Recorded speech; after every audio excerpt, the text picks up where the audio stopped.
আমাৰ পৃথিৱীৰ আটাইতকৈ জনপ্ৰিয় নেতা দেশৰ প্ৰধানমন্ত্ৰী নৰেন্দ্ৰ মোদী ডাঙৰীয়াই অসম তথা উত্তৰ পূৰ্বাঞ্চলৰ বাবে যি এটা উল্লেখযোগ্য পদক্ষেপ ল'লে তাৰ বাবে অসমৰ ৰাইজ উত্তৰ পূৰ্বাঞ্চলৰ ৰাইজ সদায় তেখেতৰ ওচৰত চিৰকৃতজ্ঞ হৈ থাকিব।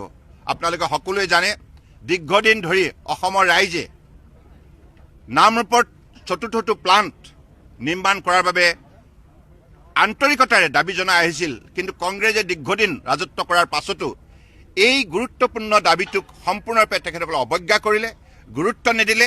সেইকাৰণে দীৰ্ঘদিন শাসনত থাকিও তেখেতসকলে একো কৰিব নোৱাৰিলে। কিন্তু মাননীয় প্ৰধানমন্ত্ৰী ডাঙৰীয়া নৰেন্দ্ৰ মোদী ডাঙৰীয়াই 11 বছৰতে যিটো পৰিৱৰ্তন দেশত সম্ভৱ কৰি তুলিলে আৰু তেখেতে এই বিষয়টোক আন্তৰিকতাৰে গ্ৰহণ কৰি আজি 10,000 কোটি টকাৰ বিনিময়ত চতুৰ্থটো প্লাণ্ট নিৰ্মাণ কৰাৰ শক্তিশালী সিদ্ধান্ত ল'লে। তাৰ বাবে আমি অসমৰ ৰাইজে তেখেতক আন্তৰিকতাৰে কৃতজ্ঞতা জ্ঞাপন কৰিছোঁ।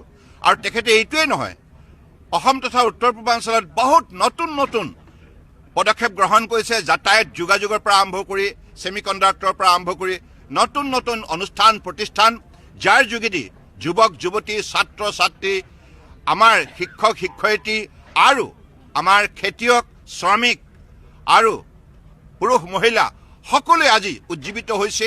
সকলোৱে আজি নতুন উৎসাহেৰে নিজৰ জীৱন যাত্ৰাক সফল কৰাৰ বাবে সুযোগ লাভ কৰিছে। গতিকে মই আশা ৰাখিছোঁ অহা 21 ডিচেম্বৰ তাৰিখে মাননীয় প্ৰধানমন্ত্ৰী ডাঙৰীয়াই যেতিয়া এই মহাস্থানলৈ আহিব, নামৰূপলৈ আহি চতুৰ্থটো প্লাণ্টৰ তেখেতে আধাৰশিলা স্থাপন কৰিব আৰু লগে লগে উত্তৰ পূৰ্বাঞ্চলে উন্নয়নৰ ক্ষেত্ৰত এটা শক্তিশালী যাত্ৰাৰ নতুন এটা পদক্ষেপ গ্ৰহণ কৰিবলৈ সক্ষম হ'ব। মাননীয় মুখ্যমন্ত্ৰী ডক্টৰ হিমন্ত বিশ্ব শৰ্মা ডাঙৰীয়াই যোৱা দিনবিলাকত এই ক্ষেত্ৰত যিখিনি উদ্যোগ লৈছে মই তেখেতকো বিশেষভাৱে ধন্যবাদ জনাইছোঁ।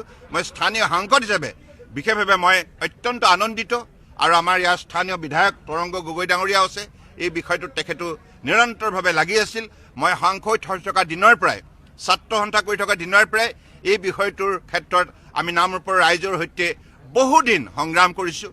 কিন্তু আজি এই সকলোবিলাক আমাৰ মনৰ আশা আকাংক্ষা পূৰণ কৰাৰ ক্ষেত্ৰত মাননীয় প্ৰধানমন্ত্ৰী ডাঙৰীয়াই যি শক্তিশালী সিদ্ধান্ত ল'লে, অসমৰ ৰাইজক যি সন্মান দিলে, খেতিয়ক ৰাইজৰ ভৱিষ্যত শক্তিশালী কৰাৰ বাবে তেখেতে যিখিনি পদক্ষেপ ল'লে, তাৰ বাবে আজি আমি সকলোৱে আনন্দিত হৈছোঁ আৰু আমি উন্নয়নৰ নতুন যাত্ৰা আৰম্ভ কৰিবৰ বাবে সংকল্পবদ্ধ হৈছোঁ।